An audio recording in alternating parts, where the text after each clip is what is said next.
நல்ல நண்பர்கள் ஆகிக் கொள்கிறார்கள். அதற்கு பிறகு 2 பேரும் அந்த திருப்புன்கூர் பெருமானை வழிபாடு செய்கிறதுக்காக போகிறாங்க. அங்கே தான் அந்த நாளன் என்று சொல்லக்கூடிய பதிகத்தை சுந்தரர் பாடுறார். அந்த பதிகத்தில் தான் இவர் அதாவது ஒரு காலத்தில் அந்த பெருமங்கலத்தில் மழை இல்லை. அந்த மழை இல்லாதிருந்த அந்த பெருமங்கலத்தில் நல்ல மழை பெய்யணும்னா 12 வேலி நிலம் எழுதி வைக்கிறேன்னு சொல்லி சாமிகிட்ட விண்ணப்பம் செய்கிறார். யார்? நம்முடைய ஏயர்கோனார்.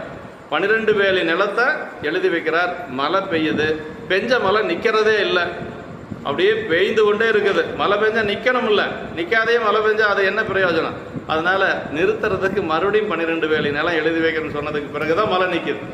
அப்போ திருப்பன்கூர் பெருமான் என்ன பண்ணார்? 24 வேலி நிலத்தை ஏயர்கோனார்ட்ட வாங்கியிருக்கிறார். இந்த செய்தியை வையகம் முற்றும் மாமலை பொழிந்துங்கிற பதிகத்தில் சுந்தரர் பாடியிருக்கிறார். சுந்தரருடைய அந்த தேவாரத்தில் வச்சு இவர் அந்த 12 வேலி நிலம் கொடுத்தது மலை பொழிவதற்கு, மலை நிற்பதற்கு 12 வேலி நிலம் கொடுத்தது, மொத்தம் 24 வேலி நிலம் கொடுத்ததை சுந்தரமூர்த்தி சாமிகள் அந்த நாளன் என்று சொல்லக்கூடிய பதிகத்தில் வச்சு பாடியிருக்கிறார். இதெல்லாம் சரியத்தில் இருக்கக்கூடியது. அதற்கு பிறகு 2 பெருமக்களும் அப்படியே கொஞ்ச நாள் திருவாரூரெல்லாம் வழிபாடு செய்து கொண்டு அப்புறம் நம்முடைய ஏயர்கோனார் திருவடி பேர் அடைகிறார். ஏயர்கோனாருடைய புராணத்தில் 409 பாடல்களில் வெறும் 36 பாடல் மட்டும்தான் ஏயர்கோனார் பற்றி, மற்றது எல்லாமே சுந்தரர் பற்றி. சங்கிலி நாச்சியார் திருமணம், சங்கிலி நாச்சியார் அங்கே கண் போனது, கண் பெற்றது, எல்லாமே புகழூரில் பொருள் பெற்றது, குண்டையூர் கிளார் இடத்துல நெல் பெற்றது, இதெல்லாமே அதில் தான் வருது.